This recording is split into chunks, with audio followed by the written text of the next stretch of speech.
हिंदी को लेकर हमारे मन में तमाम तरह की जिज्ञासाएं और कभी-कभी भ्रांतियां भी उत्पन्न होती हैं।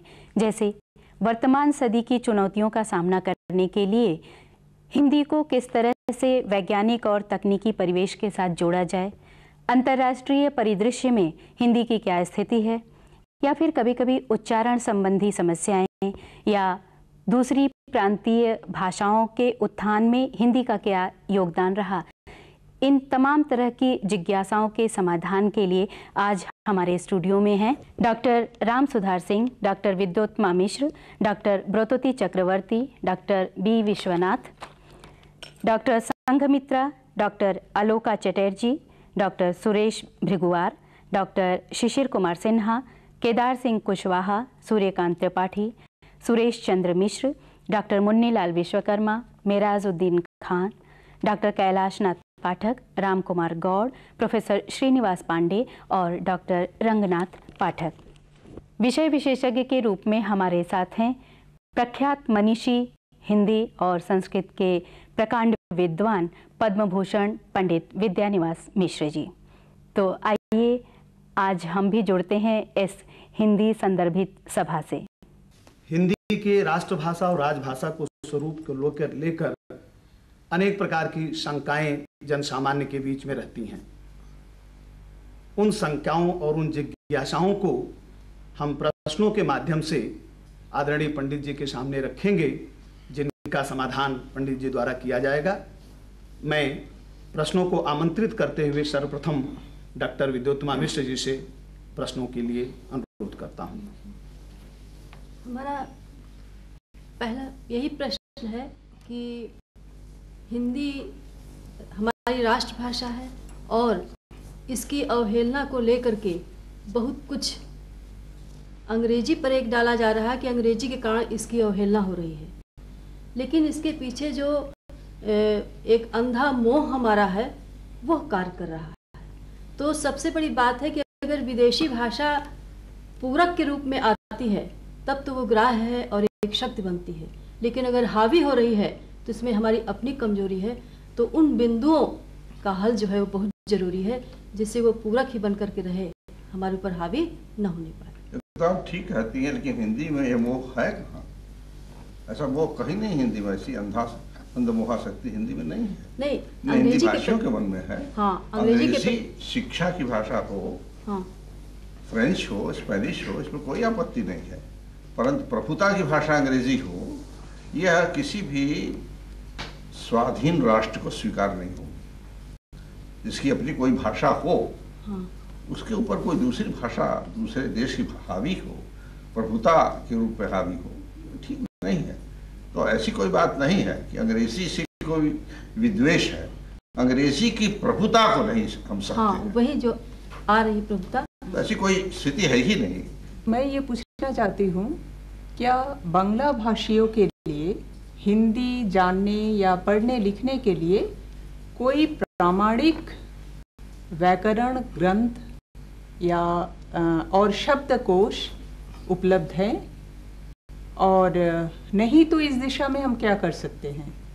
हमें जितना मालूम है, हिंदी के 2 शब्दकोश बंगालियों द्वारा लिखा गया है। एक तो त्रिभाषा अभिधान है, विधु भूषण दासगुप्ता का 1977 में पब्लिश हुआ था, और दूसरा है वो हमारे बनारस के ही विद्वान थे गोपाल चंद्र चक्रवर्ती, वेदांत शास्त्री, तो उन्होंने बांग्ला हिंदी शब्दकोश लिखा था। तो ये 2 किताबें हैं, लेकिन उपलब्ध तो है नहीं, बाजार में मिलते नहीं है, और त्रिभाषा विधान बहुत स्टैंडर्ड भी नहीं है। तो इसलिए हमें ये पूछना है, उपलब्ध तो तभी होंगी, हाँ, जब मांग होगी। अगर मांग होगी तो उपलब्ध हो जाएगी। जहाँ मांग होगी, हम हिंदी सीखना चाहते हैं, हमें खरीदने वाले होंगे तो उपलब्ध हो जाएगी। पुस्तकें तो छपती इसीलिए हैं जब उनकी मांग नहीं, वो तो और मांग उत्पन्न की नहीं जाती है, बल्कि मांग अपने आप आ जाती है। कोई कठिनाई इसमें नहीं है। और भाषा सीखी जाती है भाषा से, भाषा बोलने वालों से। कोश और व्याकरण से भाषा नहीं सीखी जाती है। कोश और व्याकरण से भाषा के बारे में और जानकारी मिलती है कि भाषा सीखने के लिए, भाषा बोलने के लिए भाषा बोलने वाला चाहिए। तो भाषा बोलने वाला अगर आपके पास है, और जो लोग हिंदी भाषी क्षेत्र में, उनके कोई कठिनाई नहीं, और कोई भी ऐसा क्षेत्र भारत में नहीं है जहाँ हिंदी भाषी न हो।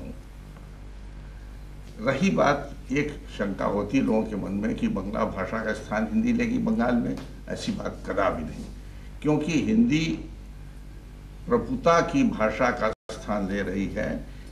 भारतीय किसी भाषा से हिंदी का कोई भी ऐसा नहीं भाव है कि उसका स्थान ले, बल्कि उसमें सहायता दे हिंदी। यही हिंदी का हमेशा लक्ष्य रहा है कि जितनी भाषाएं हैं उनकी उन्नति में, उनके अभिवर्धन में हिंदी सहायता दे। और इसीलिए शायद हिंदी में ही सबसे अधिक दूसरी भाषाओं के अनुवाद हैं। किसी दूसरी भाषा में हिंदी के अनुवाद नहीं है उतने जितने हिंदी में दूसरी भाषाओं के अनुवाद। ये बात सही। तो हिंदी में स्वतः लेने की इच्छा है, इसलिए कोई शंका की बात नहीं है। सीखने की इच्छा हो तो सब सीख लेंगे, और जो सीख रहे हैं वो सीख रहे हैं। अब आप काशी में हैं तो काशी में एक ऐसा स्वभाव बन जाता है, काशी की बोली बोलते हैं, भाषा की तो बात ही क्या है। बोली बोलना शुरू करते हैं बच्चे तो काशी की बोली बोलते हैं, उसके लिए व्याकरण की आवश्यकता नहीं होती, अनुकोश की आवश्यकता होती है। नहीं तो व्याकरण भाषा बोलने वाले के साथ संपर्क की आवश्यकता। हाँ, वो तो है, लेकिन व्याकरण ग्रंथ हिंदी में नहीं है। नहीं क्यों है? ऐसा हमने सुना है हिंदी के लोग। संस्कृत भी है, हाँ, भी है। मैंने प्रामाणिक जो प्रामाणिक व्याकरण है वो, चूंकि भी नए व्याकरण रचित है, व्याकरण अच्छा। कभी नहीं है। और तो विद्यार्थियों के अलग व्याकरण है। अच्छा, जो प्राथमिक शिक्षा के लिए व्याकरण है उपलब्ध, कई व्याकरण है, लेकिन कई व्याकरण है। अच्छा, उसकी जो हिंदी के जो माने बांग्ला भाषियों के लिए जो मुश्किलें होती है ना, वो लिंग का, तो व्याकरण उसका विधान है। हर एक भाषा की अपनी अपनी कठिनाइयां होती हैं। हाँ। और वो कठिनाई उस भाषा के लिए सहज होती है, दूसरी भाषा के लिए कठिन मालूम होती है। लेकिन भाषा का स्वभाव में है कि भाषा में कुछ न कुछ यदृच्छा होती है, अपना अलग ढंग होता है। मैं तेलुगु भाषा साहित्य से जुड़ा हुआ हूँ और हिंदी का तुलनात्मक अध्ययन भी करते हैं। और शुरू में जो विद्यार्थी हिंदी पढ़ते हैं और तेलुगु भी पढ़ते हैं, हिंदी भाषी तेलुगु पढ़ते हैं, हिंदी भाषी हिंदी भी पढ़ते हैं। इसमें लिखते समय तेलुगु में जो शब्द है उनको अजंत के रूप में लिखते हैं और हलंत को हलंत के रूप में तेलुगु में लिखते हैं। लेकिन हिंदी में अजंत को अजंत के रूप में लिखते हैं, हलंत को भी अजंत के रूप में लिखते हैं और उच्चारण के स्वरूप में उसको हलंत के स्वरूप में उच्चारण करते हैं। मैं बोधन के समय ये हिंदी भाषी लोग हिंदी पढ़ते समय ये दिक्कत वो लोग महसूस करते हुए मैं देखा हूँ कि वो लोग लिखावट में और बोलने में एक विसंगति दिखती है। हम लिखते हैं कमल तो ल का अ भी लिख देते हैं, हलंत नहीं लिखते हैं, परंतु लिखावट हमेशा भाषा में पुरानी होती है और बोली जाने वाली भाषा हमेशा नई होती है। तो लिखावट में पुराने रूप की रक्षा होती है। आप लिखते हैं त्य और पढ़ते हैं च, आप साहित्य पढ़ते हैं, लिखते हैं त्य, आप लिखते नहीं च, आप पढ़ते हैं आप च, तो इसके लिखने से तो त्य और नहीं हो जाएगा च। तो ये लिखावट में विसंगति भाषा सीखने से आ जाती है, क्योंकि लिखावट हमेशा अंग्रेजी की लिखावट में बहुत विसंगतियाँ हैं, लोग सीखते ही हैं। हिंदी की लिखावट में भी इतनी विसंगति है कि दूसरी भाषाभाषियों के लिए कठिनाई होती है। तमिल भाषा भाषी के लिए कठिनाई होती है कि शुरू में ए का उच्चारण नहीं कर सकते, ये होगा, एम नहीं कहेंगे, ये एम कहेंगे। ये कठिनाई होती है, तो उस भाषा की दृष्टि से जो कठिनाई होती है वो अभ्यास से दूर होती है। जी, मेरी जिज्ञासा है कि अहिंदी भाषी विद्यार्थी पढ़ने में हिंदी अच्छे से पढ़ लेता है, अच्छे से बोलता भी है, लेकिन जब वो व्यवहार करता है तो क्रिया रूपों में असुविधा महसूस कर देता है। वो आती है जाती है, जबकि वो सिद्धांत पक्ष जानता है, लेकिन व्यवहार करने में जाने क्यों ऐसी गलती कर देता है। व्यवहार में अभ्यास की कमी के नाते होता है। अभ्यास होगा, कैसे होगा, अभ्यास होगा ठीक होगा। और वो सिद्धांत रूप में जानता ध्यान है। से सुनने पर भाषा के बारे में सच्चा नियम यह है कि सुनिए तब बोलिए, बिना सुने न बोलिए। जो आदमी सुनेगा नहीं ठीक तरह से बोल नहीं सकेगा। और फिर बोलिए तब आप लिखिए। लिखना सबसे अंत में आता है। ये साधारण नियम है भाषा के बारे में, भाषा शिक्षा के बारे में साधारण नियम है। तो आप नहीं बोल पाती हैं ठीक ठीक व्यवहार में, इसका अर्थ है कि आपका अभ्यास कम है। और लिखने का अभ्यास अलग होता है, बोलने का अभ्यास अलग होता है। बोलने का अभ्यास जितना ही बढ़ेगा और जितनी ही विविधता होगी उसमें, उतनी आपकी भाषा समृद्ध होगी और सबको संप्रेषणीय। जी, हम बंगला विभाग से संपर्क हैं, तो बंगाल से हमारे छात्र छात्रियाँ आते हैं, तो उन लोगों का मुश्किल ये होता है कि बंगला में तो बहुत अपनी अच्छी तरह से अपना मन भावना को प्रकट कर सकते हैं, लेकिन अगर हिंदी में जब उनको बोलना हो तो वो सटीक शब्द चुन नहीं पाते हैं, और अगर सटीक शब्द आ भी जाए तो उसको उच्चारण करने में दिक्कत होती है। ये सुन तो पाते हैं। हाँ, कठिनाई ये होती है, सुनने में तो कान तो वही है सबके पास, लेकिन कठिनाई ये होती है जब आदमी सुनता है तो आधा सुनता है। अपनी भाषा के जो शब्द हैं, जो ध्वनियां हैं, उन्हीं में ढाल करके सुनता है। तो वो जब उस एक तरह से वो प्रतिबंधित होता है अपनी भाषा के प्रयोग से। जो भी सुनता है वो अपनी भाषा में ढाल कर सुनता है, अपनी भाषा की ध्वनियों के अनुकूल सुनता है, इसलिए वो ठीक से नहीं सुनता है। नहीं तो सुनता, कान तो वही है सबके पास, सुनने में कोई दोष नहीं होता है, परंतु ध्यान से सुनने की मात्रा बढ़नी चाहिए। एक बात। दूसरी बात यह है कि ठीक तरह से भाषा सिखाने के लिए आदमी को दूसरे भाषा भाषी को बताना चाहिए कि ये जो तुम्हारी प्रथम भाषा है उसमें ये रूप है, जो रूप इस द्वितीय भाषा में नहीं है, या द्वितीय भाषा में ये रूप है, ये ध्वनियां है जो तुम्हारी भाषा में नहीं है। अ का उच्चारण जो तुम्हारी भाषा में है, जो मुंह को थोड़ा गोलाकार करके है, यहाँ नहीं है। तो ये जब समझा देंगे तो कठिनाई नहीं होगी। आखिर जब हिंदी भाषी खास करके पूर्वी उत्तर प्रदेश के वासी बंगाल में रहता है और 30-40 लाख की संख्या में है और बांग्ला बोलता है, बांग्ला में कोई गलती होती है उसके? उसने व्याकरण नहीं पढ़ा, कोश नहीं देखा, कोई गलती नहीं होती उससे। जो हिंदी भाषी मुंबई में है, मराठी बोलता है, उसकी मराठी में कोई गलती होती? कोई गलती नहीं होती। मुझे लगता है तो नहीं होती है गलती। और ऐसे बंगाली भी हैं जो हिंदी भाषी क्षेत्र में हैं, भोजपुरी भी बोलते हैं, हिंदी भी बोलते हैं, कोई गलती नहीं होती। तो भाषा के अभ्यास की बात है। और इसका सबसे बड़ा प्रमाण है कि आपका बच्चा यदि ऐसे स्कूल में है जहाँ पर हिंदी भाषी लड़के हैं, वो जैसी अच्छी हिंदी बोलेगा, आप नहीं बोलेंगे। सही बात है। क्यों नहीं बोलेगा? ऐसा ही है कि वो हिंदी का अभ्यास अभी कर रहा है, और भाषा आदमी सीखता अपने वयस्यों से, अपने साथियों से, अपने समवयस्कों से, समान उम्र वालों से भाषा सीखता है। तो उसको जितना ही अवसर मिलेगा समान उम्र वालों से बात करने का, उतनी ही अच्छी भाषा बोलेगा। अच्छा, ऐसा शब्दकोश की रचना नहीं हो सकती है जिसमें उच्चारण पद्धति का भी निर्देश रहे? यही तो मैं कह रहा हूँ ना कि व्यतिरेकी विश्लेषण बतलाना चाहिए कि हमारी भाषा में इस प्रकार की ध्वनि रचना है, उस भाषा में इस प्रकार की ध्वनि रचना है, ये अंतर है। जब हम उच्चारण करते हैं आरंभ में अ का, उसमें गोलाकारता आती है, यहाँ गोलाकारता नहीं आती है। बस अब समझा देंगे। आप क्ष लिखेंगे, उच्चारण करेंगे ख, लौखी, यहाँ लक्ष्मी होगा। तो ये नहीं लिखते तो है आप लक्ष्मी, जो उच्चारण करें लौखी। तो ये उस भाषा में भी अपना अपने नियम है, इस भाषा में अपना ही नियम है। हर भाषा का अपना नियम होता है। दोनों नियमों को आमने सामने रख करके समझाइए, कोई कठिनाई नहीं होगी। मैं मराठी भाषा का हूँ।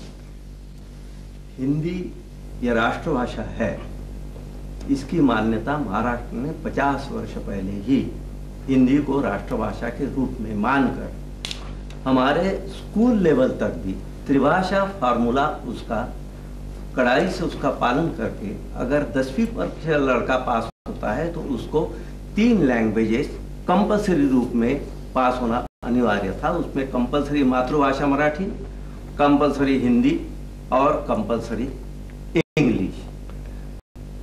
मुझे बड़ा दुख हुआ कि जब मैं उत्तर प्रदेश माध्यमिक शिक्षा बोर्ड के इसमें जो परीक्षक के रूप में था, तो यहाँ जो त्रिभाषा फार्मूला उस सिलेबस में देखा और मुझे आश्चर्य हुआ कि त्रिभाषा फार्मूला ये था कि सामान्य हिंदी, प्रशासनिक हिंदी और साहित्यिक हिंदी।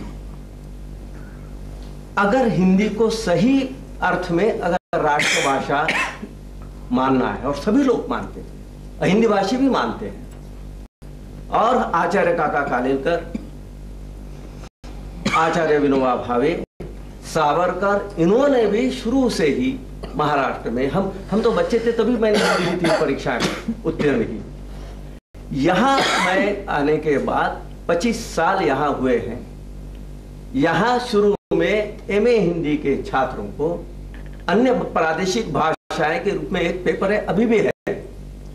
शुरू में ये पेपर मैं पढ़ाता था, हिंदी से छात्र आते थे, उसमें से एक छात्र पूर्वाध्यक्ष हिंदी भाषा विभाग यहाँ बैठे अपने साथ।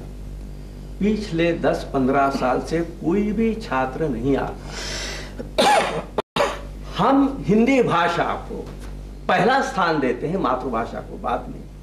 क्या हिंदी भाषी लोग हमारे अन्य भारतीय भाषा को वही सम्मान, वही स्नेह और वही आत्मीयता देते हैं, इसमें राजनीति न आते हुए और अपना अपना स्वार्थ न होते हुए वही अगर स्नेह देंगे तो मुझे लगता है कि सभी हम जिज्ञासा बड़ी उचित है, लेकिन इसका एक समाधान है।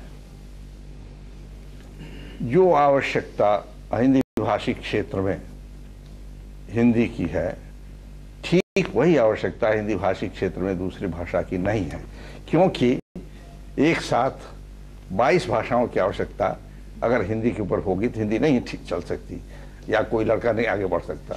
आवश्यकताएं भिन्न भिन्न हैं।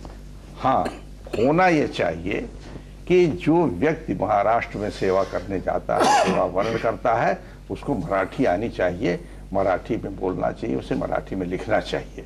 जो तमिलनाडु में जाता है उसे तमिल आनी चाहिए, तमिल में बोलना चाहिए। उसी तरह से जो उधर से इधर आता है उसको तो आवश्यकता होती है। परंतु इसके अतिरिक्त आप कल्पना कीजिए, आप जाते हैं रामेश्वरम में, तो आप से संवाद गुजराती भाषी भी हिंदी में करेगा। क्यों? कि वहाँ पर एक ही संपर्क भाषा आज से 1000 वर्षों से चल रही है। एक संपर्क भाषा दूसरी होती है, राजकाज भाषा दूसरी होती है। राजकाज की भाषा के रूप में महाराष्ट्र में मराठी के अलावा कोई दूसरी भाषा चले तो अनुचित है, अन्याय है, नहीं चलनी चाहिए। परंतु शिक्षा के क्षेत्र में सीखने की एक प्रेरणा होती है, मोटिवेशन होता है, अभिप्रेरणा होती है। वो अभिप्रेरणा तब होगी जब उसकी आवश्यकता होगी। अगर उसकी आवश्यकता है, अगर उसको महाराष्ट्र में रहना सीखेगा ही सीखेगा, उसको महाराष्ट्र में रहना, मराठी जानेगा, अच्छी तरह जानेगा, बंगला जानेगा, बंगला अच्छी तरह जानेगा, बोलेगा। परंतु यदि उसकी आवश्यकता ऐसी नहीं है और अधिसंख्य की आवश्यकता नहीं होगी तो अधिक इससे नहीं सीखा। जहाँ रही बात साहित्य की, तो साहित्य के बारे में मैंने अभी कहा, मराठी से जितने अनुवाद हिंदी में हुए, हिंदी से उतने अनुवाद मराठी में नहीं हुए। और मराठी से जो अनुवाद हिंदी में हुए हैं वे अनुवाद दूसरी भाषाओं में भी पहुंचे हैं। हिंदी के माध्यम से शरद चंद्र का अनुवाद हुआ है वो दूसरी भाषाओं में पहुंचा है।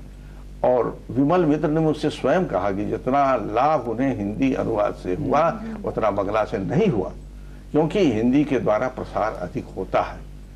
हमसे करुणानिधि ने कहा कि मैं चाहता हूं मेरे पुस्तक का हिंदी अनुवाद हो, तभी उसका अधिक प्रसार होगा।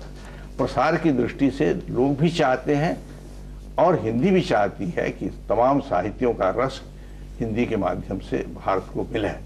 तो वहाँ हो रहा, उसमें जरा भी कमी नहीं है। रही बात शिक्षा के माध्यम, इससे सरकारें संबद्ध हैं। इस प्रश्न सरकार के प्रतिनिधियों से करना चाहिए, मुझसे नहीं करना चाहिए। मैं तो साहित्य पढ़ता हूँ, पढ़ाता रहा हूँ, हिंदी लिखता हूँ, हिंदी लिखने के लिए लोगों को प्रेरित भी करता हूँ जो हिंदी जानते हैं अच्छी तरह से। तो मुझसे जो प्रश्न करें तो उसका समाधान तो मैं कर सकता हूँ। तो मेरे योग्य प्रश्न है नहीं। मेरे ज़माने में बंगला पढ़ने के लिए मैं गोरखपुर पढ़ता था, बड़ी उत्सुकता थी। हमारे मास्टर बहुत से बंगाली थे, तो बंगला पढ़ने की उत्सुकता थी, बंगला साहित्य मूल में पढ़ने की उत्सुकता। तो ये उत्सुकता पैदा की जाती है कुछ मूल्यों के दर्शन से आ जाता, दर्शन हो जाता है। तो उसके कुछ उपाय काका कालेलकर गुजराती में, मराठी में, हिंदी में, तीनों में लिखते थे और तीनों भाषाओं में अत्यंत निष्णात थे। क्यों लिखते थे?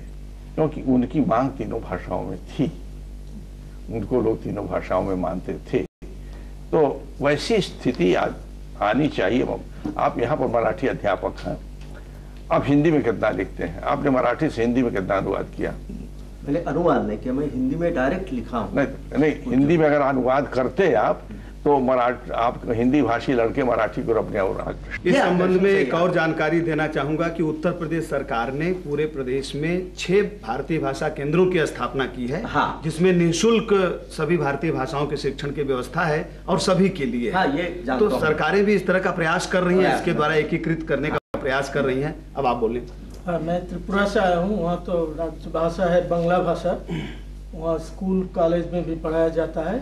40 साल पहले से ही वह हिंदी प्रचार चल रहा है, लेकिन जो लिटरेचर है वो नहीं मिलता है अच्छा, वह अभिधान नहीं मिलता है, व्याकरण नहीं मिलता है। बांग्ला भाषा भाषी के लिए सीखने के लिए जो अच्छा अभिधान भी नहीं मिलता है।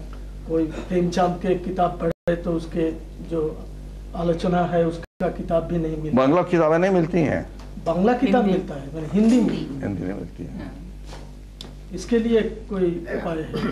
आपको संपर्क करना चाहिए ऐसी संस्थाओं से, जैसे राष्ट्रभाषा प्रचार समिति है, तो हिंदी साहित्य सम्मेलन है, इनसे संबंध स्थापित कीजिए तो किताबें भेजेंगे वो, और भेज रहे हैं। हिंदी निदेशालय है, ये सारी संस्थाएं हिंदी किताबें भेजती हैं। आप उससे संपर्क कीजिए। हिंदी निदेशालय है दिल्ली में, हिंदी साहित्य सम्मेलन है प्रयाग में, और राष्ट्रभाषा प्रचार समिति वर्धा में। इनसे संपर्क कीजिए तो आपको पुस्तकें मिलेंगी। हिंदीतर भाषियों के साथ हमारा संपर्क होता है तो उनके साथ बातचीत में प्राय लिंग भेद से संबंधित त्रुटियां पता चलती हैं। जैसे हवा बह रहा है, पवन चल रही है, पवन चल रहा है, अब हवा बह रही है, हम लोग हवा बह रही है कहते हैं, और यहाँ पर बात चल रही है, देखिए हो रहा है। कठिनाई के कारण आप हिंदी तो नहीं बदल देंगे। हिंदी बोलने में, सीखने में कठिनाई है लिंग वैविध्य के कारण। इसके नाते हिंदी में लिंग परिवर्तन करेंगे ऐसा नहीं हो सकता है। क्यों कि आपको हिंदी की प्रेषणीयता पर सबसे पहले बल देना है। जो कुछ आ चुका है हिंदी में, जिस रूप में स्वीकृत हो चुका है, उसमें आप परिवर्तन करेंगे तो व्यवस्था टूटेगी, वो आप नहीं कर सकते। अपनी गर्दन आप टेढ़ी नहीं करेंगे कि सिर्फ दर्जी कहता है कपड़ा आपका फिट नहीं हो रहा है। सर, मराठी और अन्य भाषा में 3 लिंग हैं, कुछ भाषा में, और हिंदी में 2 लिंग है, इसीलिए ये कारण होता होगा कि नहीं, ऐसी बात नहीं है। हर एक भाषा के अपने अपने लिंग नियम है और कठिनाइयां हैं, और इसमें मनमानापन भी है। पाठक जी आप इसका कोई भी औचित्य नहीं है, कोई भी तर्क नहीं है। क्यों हवा को आप स्त्रीलिंग, कोई तर्क नहीं, भाषा कोई तर्क नहीं होता है। व्यवहार में जो सिद्ध हो जाए वही भाषा है, लेकिन जो सिद्ध हो जाए उसमें छेड़खानी आप नहीं कर सकते। मैं हिंदी विभाग में विदेशी छात्रों को हिंदी पढ़ाने से जुड़ा हूँ, तो बहुत सी ऐसी किताबें हैं जो स्वयं शिक्षण पद्धति से अपनी कोई भी भाषा सीखने के लिए लिखी गई, जैसे तमिल स्वयं शिक्षक, फ्रेंच स्वयं शिक्षक, या रूपर्ट ने लिखा टीच योरसेल्फ हिंदी। ऐसी किताबें लड़के शुरू में पढ़ते हैं, जैसे टीच योरसेल्फ हिंदी बहुत पढ़ के आते हैं। दूसरी ओर बहुत से कैसेट्स उपलब्ध हैं हमारे यहाँ टेप रिकॉर्डर के, कंप्यूटर के माध्यम से हिंदी सीखने की जो विधि बताई गई। इस तरह की बहुत सी चीज़ों को सीखने के बाद लड़के बहुत थके हारे आते हैं कभी कभी। तो जब मैं जानना चाहता था कि ये साधन जो यंत्र विधि है हमारी कंप्यूटर साथित, ये यांत्रिक साधन तभी अच्छे होंगे जबकि अध्यापक स्वयं अच्छी भाषा बोलता हो। अध्यापक की भाषा अच्छी न हो तो यंत्र कुछ नहीं करेगा, उसकी भाषा अच्छी हो तो यंत्र की सहायता से थोड़ी और चमक आ जाएगी। लेकिन मूल बात है अध्यापक और शिष्य का आमने सामने जो संवाद है, उसी से सबसे ज़्यादा भाषा सीखी जाती है, और वहाँ पर यंत्र की आवश्यकता नहीं है। यंत्र से भाषा नहीं सीखी जाती, यंत्र से भाषा सीखने में थोड़ी जल्दी हो जाती है।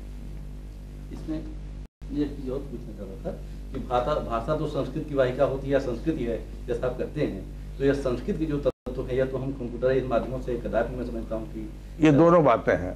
भाषा जितनी संस्कृति की वाहिका है उतनी ही संस्कृति भी है। भाषा ही संस्कृति रचती भी है। उसका सबसे बड़ा उदाहरण यह है, किसी भारतीय भाषा में अंग्रेजी हैव का कोई प्रतिरूप नहीं है कि आई हैव ए सन।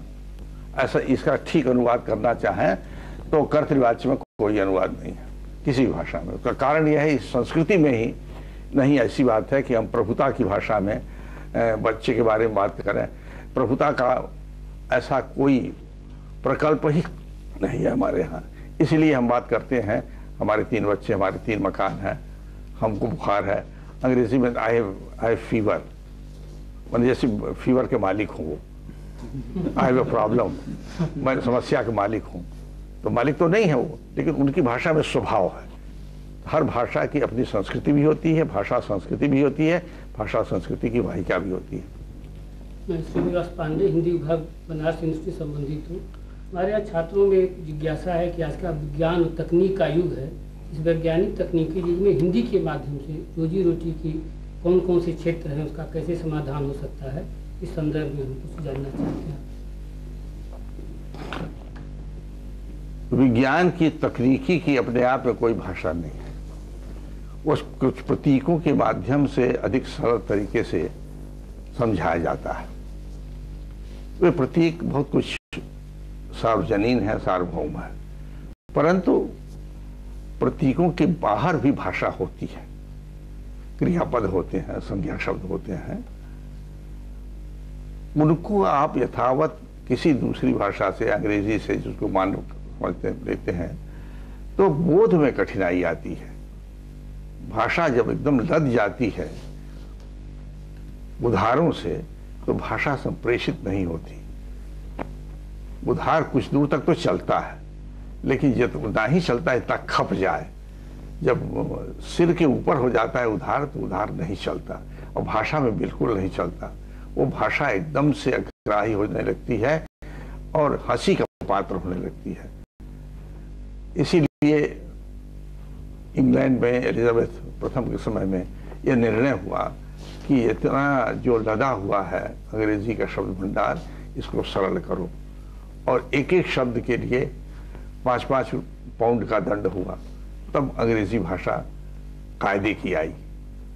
हमारे यहाँ भी ऐसा कभी हुआ था, नागरिक उच्चारणी में एक प्रयोग हुआ था कि अगर आपने दूसरी भाषा से उधार लिया जो प्रचलित शब्द नहीं है तो आपको 2 आना देना पड़ेगा।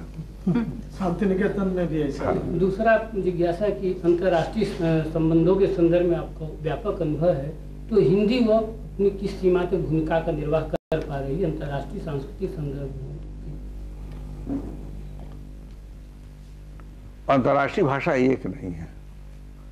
इस समय संयुक्त राष्ट्र संघ में जितनी स्वीकृत भाषाएं हैं वो 10 हैं। हिंदी के भी स्वीकृत होने की आशा की जाती है, उसका प्रयत्न हो रहा है। तो अंतर्राष्ट्रीय भाषा एक नहीं है कोई। ये जो भ्रम होता है केवल अंग्रेजी अंतर्राष्ट्रीय भाषा है, अंग्रेजी अंतर्राष्ट्रीय नहीं है, क्योंकि चीनी भाषा बोलने वालों की संख्या सबसे अधिक है। स्पेनिश बोलने वालों की संख्या अंग्रेजी बोलने वालों से करीब करीब बराबर है। हिंदी बोलने वालों की संख्या भी करीब करीब बराबर है। 4-5 भाषाओं के बोलने वालों की संख्या बहुत अधिक है, परंतु इस आधार पर भाषा अंतर्राष्ट्रीय भाषा नहीं होती, बल्कि उसमें कितनी समृद्धि है, उसके प्रयोग का देश के बाहर कितना प्रसार है, इस आधार पर होती है। हिंदी का प्रसार है क्योंकि हिंदी भाषी अब करीब करीब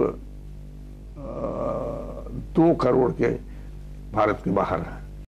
तो जब 2 करोड़ बाहर हैं तो हिंदी का प्रसार अपेक्षाकृत अंतर्राष्ट्रीय स्तर पर भी है, इसलिए उसकी अंतर्राष्ट्रीय भाषा होने की संभावना है।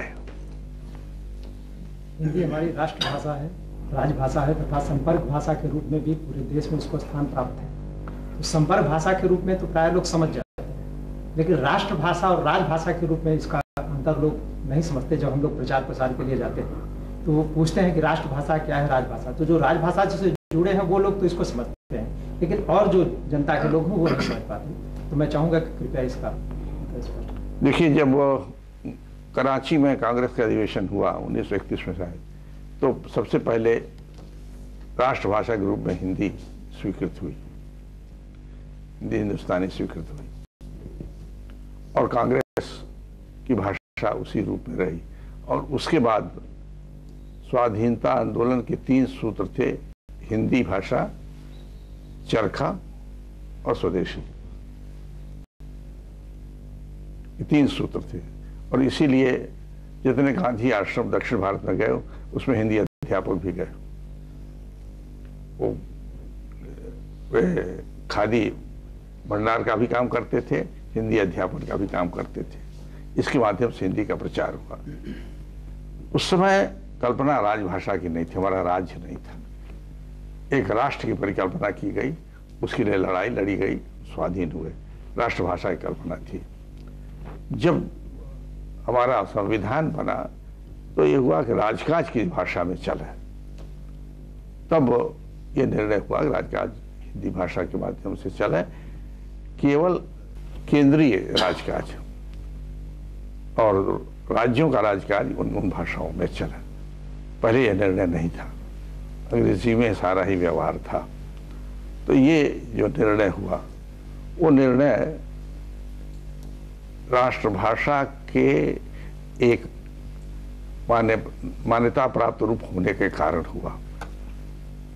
राजभाषा सरकारी कामकाज की भाषा है, राष्ट्रभाषा जनभाषा भी है। तो 2 स्वरूप होते हैं भाषा के, कोई एक दूसरे से अलग नहीं है, व्यवहार के कारण अलग दिखते हैं।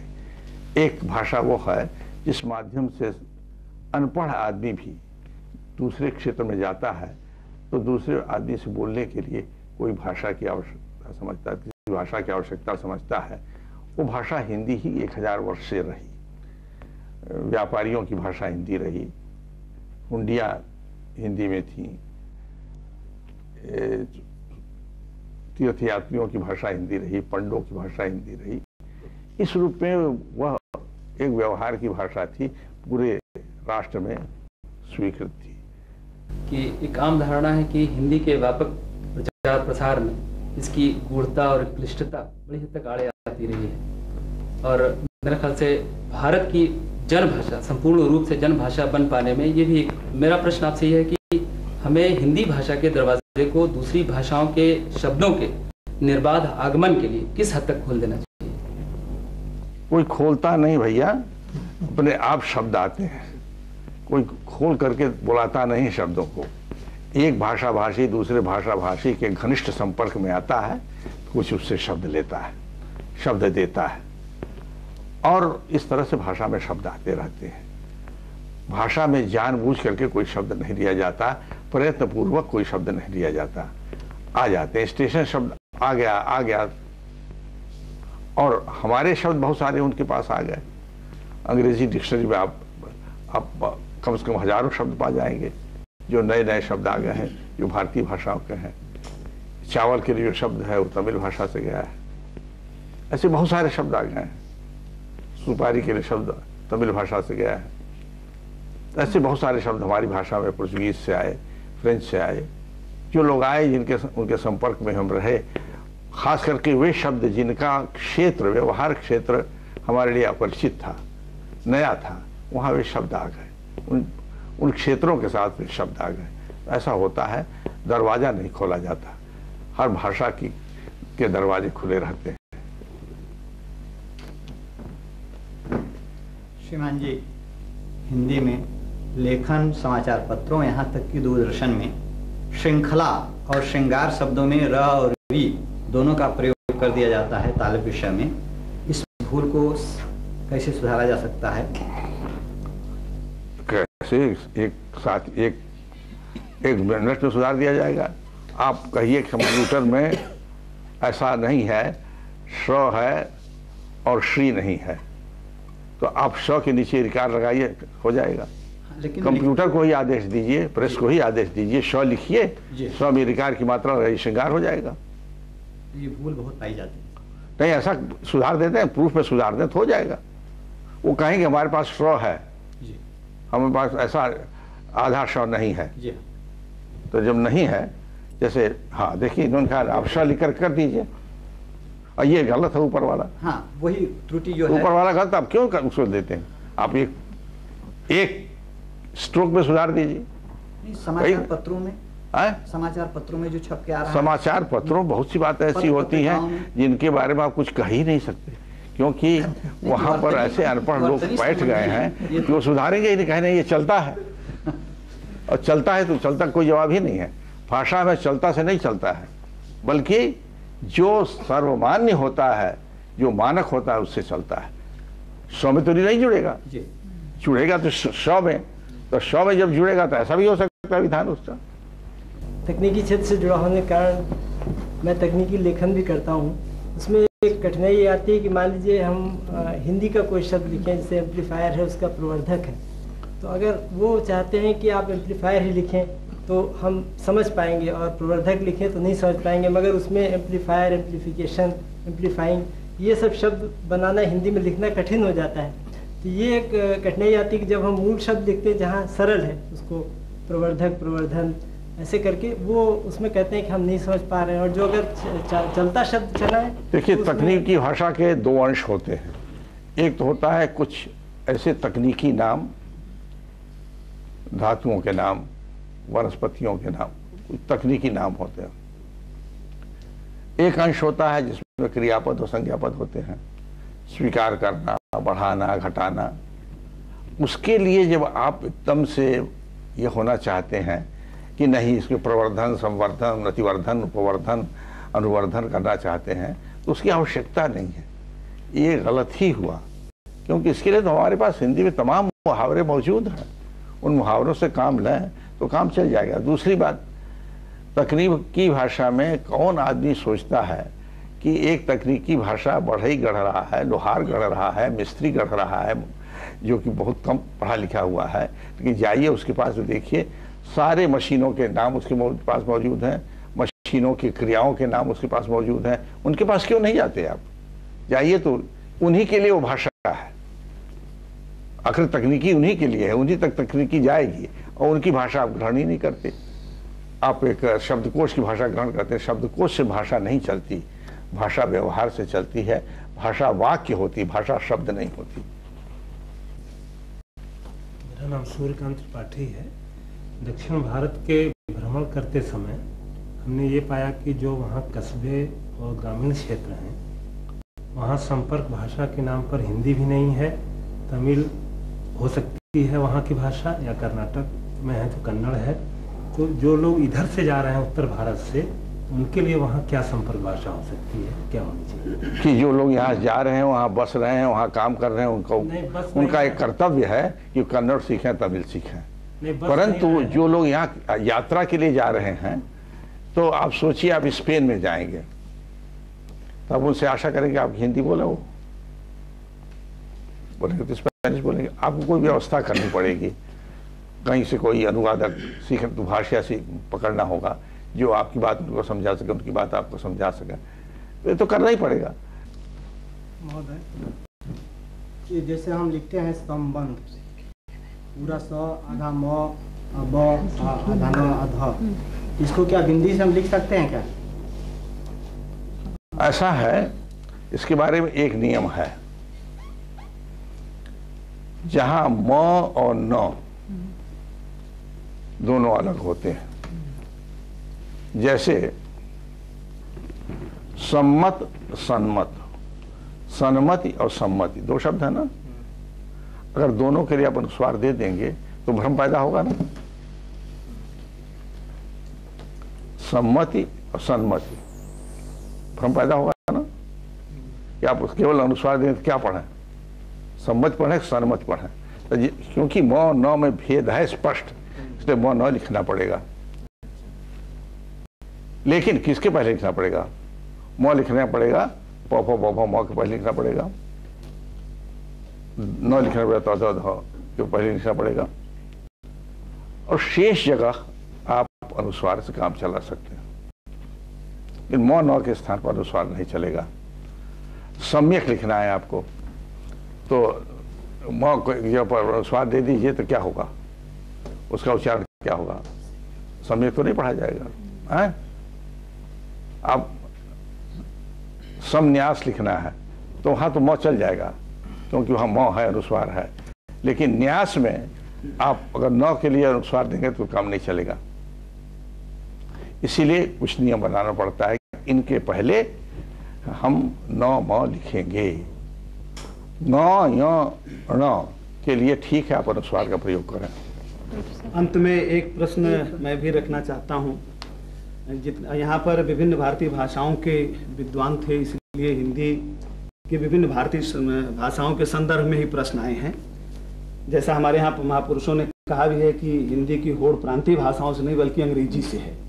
आज जो स्वरूप हम देख रहे हैं विशेष करके शिक्षा में होड़ भी नहीं है, हम तो ये कहते हैं कि उनकी प्रभुता को की स्वीकृति हमें नहीं है। दूसरा हमारा ये था कि विभिन्न क्षेत्रों में, शिक्षा में, चिकित्सा में हिंदी में काफी काम हुए हैं, अनुवाद भी हुए हैं, लेकिन फिर भी जो एक हिंदी का जो शुरू में ही आपने प्रश्न किया था कि हॉबी होती जा रही है, वो छोटे बच्चों के कॉन्वेंट एजुकेशन से लेकर के ये सब लोगों ने कहा कि हमें प्राइमरी शिक्षा अपनी भाषा में देनी चाहिए, लेकिन आज जितने अच्छे स्कूल हैं, कॉन्वेंट स्कूल हैं, उनमें सभी विषयों की शिक्षा अंग्रेजी में दी जा रही है। एक अंग्रेजियत हमारी संस्कृति पर हावी होती जा रही है। और सबसे बड़ी बात है कि एक इंग्लिश और हिंदी के जगह पर एक हिंग्लिश जो चली है, हम कोई भी वाक्य बोल रहे हैं अपने व्यावहारिक जीवन में तो एक आधी अंग्रेजी के दो शब्द हिंदी में है। अंग्रेजी के जाने का यही कारण बनेगा। जो इंग्लिश का चलना है वही अंग्रेजी को विदा करेगा, क्योंकि अंग्रेजी कहीं भी नहीं मान्य होगी तो अंत में लोग अंग्रेजी छोड़ देंगे। लेकिन जो क्योंकि इतनी खराब अंग्रेजी नहीं किसी से बर्दाश्त होगी। और दूसरी बात यह है कि जो बच्चे अंग्रेजी के माध्यम से सीख रहे हैं, पढ़ रहे हैं, उनकी विचार शक्ति बिल्कुल शून्य है, क्योंकि उन स्कूलों में केवल रटने पर बल है। तुम रट करके आओ और रटा हुआ उत्तर दे दो, अपने आप सोचने की कोई क्षमता तुम्हारे पास नहीं। क्योंकि आदमी सोचेगा उसी भाषा में जिसमें सांस लेता है, जिसमें उसके साथी बोलते हैं, जिसमें खेल होता है, कूद होता है, उसमें। तो थोड़े से बच्चे ऐसे होंगे जो बड़े अभिजात होंगे और जो बहुत पैसा दे करके पढ़ रहे हैं, लेकिन असंख्य बच्चे हिंदुस्तान के कैसे हैं, उनके साथ एक होना है। कोई ये नौकरशाही का तंत्र तो है नहीं, ये तो जनतंत्र है। तो जनतंत्र के लिए साधारण आदमी की भाषा ही उपयुक्त होती है। इसलिए ऐसी भाषा जो चलाई जा रही है जिसमें अपने महीनों का ज्ञान नहीं, अपने दिनों का ज्ञान नहीं, तिथियों का ज्ञान नहीं, संख्याओं का ज्ञान नहीं, वो शिक्षा होगी ही क्या? वो ऐसी अधूरी शिक्षा से लड़के आगे बढ़ेंगे क्या? उस अधूरी शिक्षा को किसी दिन समाप्त होना ही है। यह व्यामोह कुछ दिनों तक पल रहा है, वो मैं कहूँगा किसकी असावधानी से पल रहा मैं नहीं जानता, लेकिन ये व्यामोह है, ये शिक्षा शास्त्र के तमाम सिद्धांतों के विरुद्ध है। जितने शिक्षा कमीशन नियुक्त हुए सबने यही कहा कि मातृभाषा में ही शिक्षा दी जानी चाहिए। तो ये वज्र मूर्खता हो रही है और ये मूर्खता ही अपने को समाप्त करे। सभी को बहुत बहुत धन्यवाद कि आप पधारे, और विशेष करके पंडित जी को धन्यवाद कि आपने जो भी प्रश्न आप लोगों के द्वारा पूछे गए उसका समाधान बहुत अच्छी तरह से किया। आपको बहुत बहुत धन्यवाद।